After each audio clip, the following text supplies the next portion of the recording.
Assalamualaikum warahmatullahi wabarakatuh. Saya Airifa Atul Mahmudah dari kelas manajemen 4A. Pada video kali ini saya akan mencoba memaparkan materi tentang tinjauan umum akuntansi manajemen.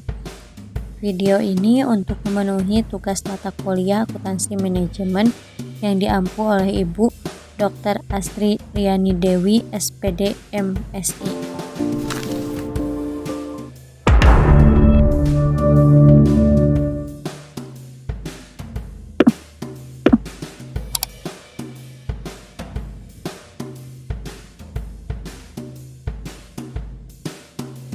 Pendahuluan. Akuntansi manajemen merupakan akuntansi yang menyediakan data dan informasi untuk pihak internal, khususnya manajer di semua aras atau level dalam suatu organisasi. Manajer membutuhkan data untuk memastikan divisi yang menjadi tanggung jawabnya bekerja sesuai dengan harapan dan selaras dengan tujuan utama organisasi. B. Perbedaan akuntansi manajemen dan akuntansi. 1. Berdasar akuntansi keuangan, tujuannya menghasilkan laporan keuangan yang menggambarkan kondisi dan performa perusahaan pada periode tersebut.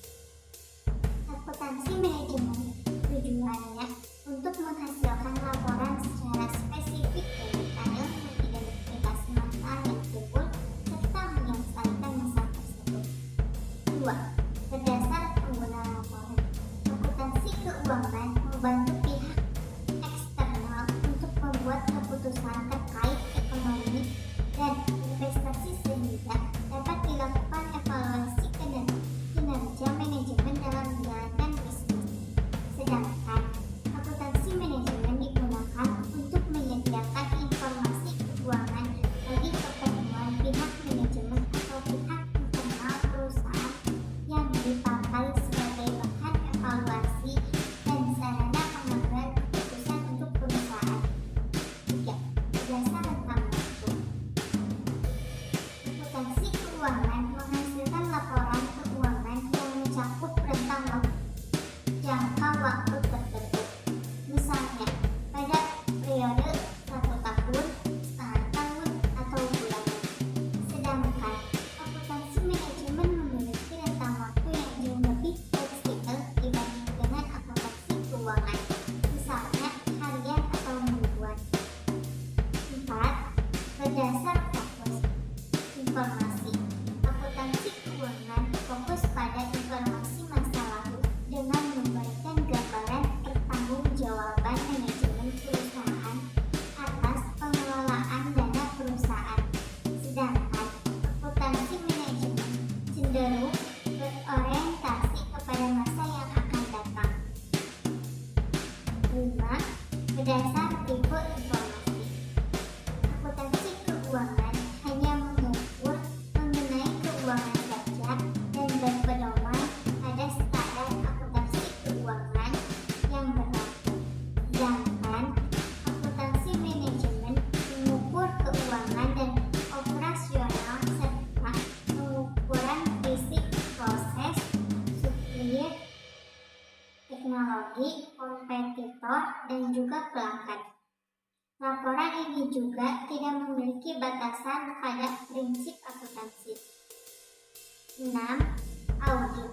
Informasi akuntansi keuangan menjadi objek pemeriksaan oleh auditorim independen, terutama perusahaan yang terdaftar di bursa saham. Pemeriksaan laporan keuangan ini dianggap perlu untuk memastikan bahwa isi laporan keuangan telah disajikan secara wajar sesuai dengan standar akuntansi. Sebaliknya, informasi akuntansi manajemen tidak menjadi subjek audit meskipun beberapa akun dalam laporan keuangan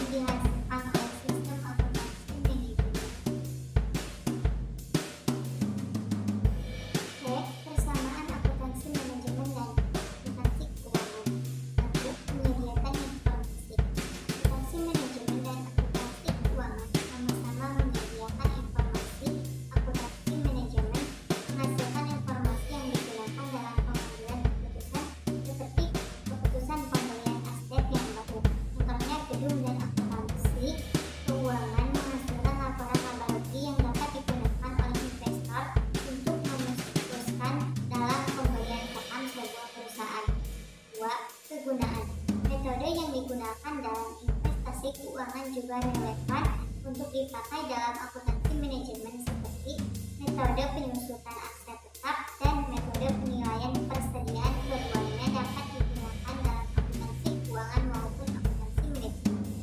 3. Pengelolaan data akuntansi. Sistem akuntansi manajemen dan sistem akuntansi keuangan menggunakan sistem informasi yang sama sebagai sumber dalam menghasilkan informasi yang disajikan kepada penggunanya. Contohnya, sama-sama menggunakan data transaksi pembelian, penjualan, pengupahan atau pembagian, dan lain sebagainya. Perubahan lingkungan dan akuntansi.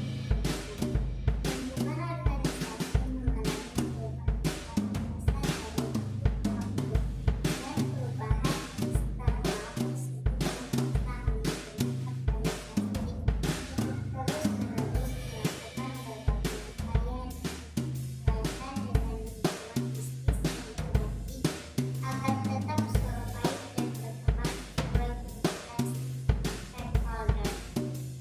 Tekanan kompetensi dan globalisasi ekonomi sebagai akibat dari perkembangan komunikasi, teknologi, dan transportasi telah mendukung munculnya teknik-teknik produksi dan manajemen baru. Top manajemen melakukan perubahan strategi, tujuan struktur organisasi, pola, komitmen, dan pengendalian agar perusahaan tetap terus tumbuh sesuai rencana. Dan dalam menghadapi arus perubahan ini, manajemen membutuhkan informasi akuntansi yang up-to-date dan sesuai dengan perkembangan terkini agar dapat menjalankan fungsi pengendalian dan dapat mengambil keputusan yang tepat. Muncul kekhawatiran bahwa sistem akuntansi manajemen akan ketinggalan zaman jika metode yang dipraktikkan tidak sesuai dengan situasi lingkungan maupun tuntutan manajemen. Peran akuntansi manajemen. Manajemen perlu dapat memprediksi kemungkinan yang timbul seperti adanya informasi atau rencana yang ada dan terjadi secara global. Misalnya, jika ada pemilihan kepala pemerintahan dari sebuah negara ke negara tersebut cukup kuat secara global, maka hal ini akan menjadi perhatian dari perusahaan manapun yang ada di dunia. Selain itu, intuisi dan juga analisis akurat perlu diterapkan oleh akuntan manajemen di dalam memberikan informasi dan memprediksi kegiatan yang akan terjadi di masa yang akan datang. Misalnya adalah adanya ekspansi pasar atau ekspansi produksi dari perusahaan tersebut. Akuntan harus bisa menghitung apa saja yang akan dibutuhkan dan juga backup plan dari kegiatan yang akan dijalankan. Selain itu juga, mereka harus bisa mengetahui dan memanage perusahaan serta timnya dengan baik agar secara keseluruhan organisasi bisa bersama-sama mencapai tujuan yang diinginkan oleh perusahaan.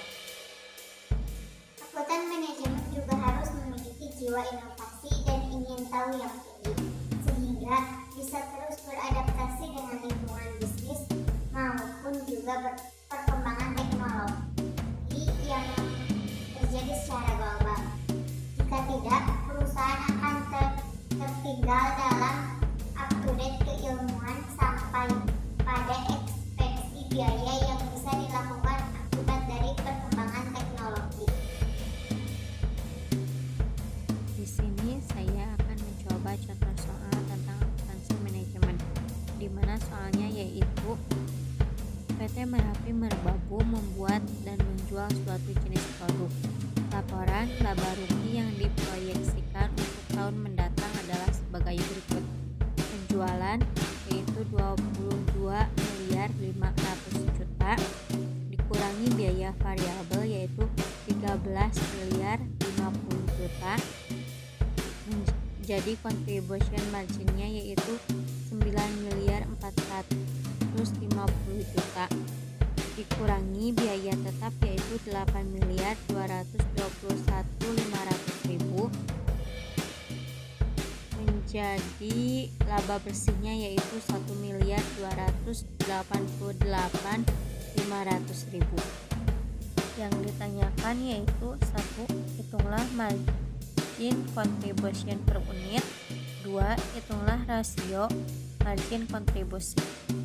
Untuk menjawab contribution margin per unit yaitu contribution margin dibagi jumlah unit terjual, di mana contribution marginnya yaitu 9.450.000 dibagi 50.000 menjadi 189.000. Untuk mengetahui rasio margin kontribusi yaitu contribution margin per unit dibagi harga jual dikali 100%, di mana contribution margin per unitnya yaitu 189.000 dibagi 450.000 dikali 100% menjadi 42%. Sekian pemaparan materi yang bisa saya sampaikan. Wabillahi taufiq wal hidayah. Wassalamualaikum warahmatullahi wabarakatuh.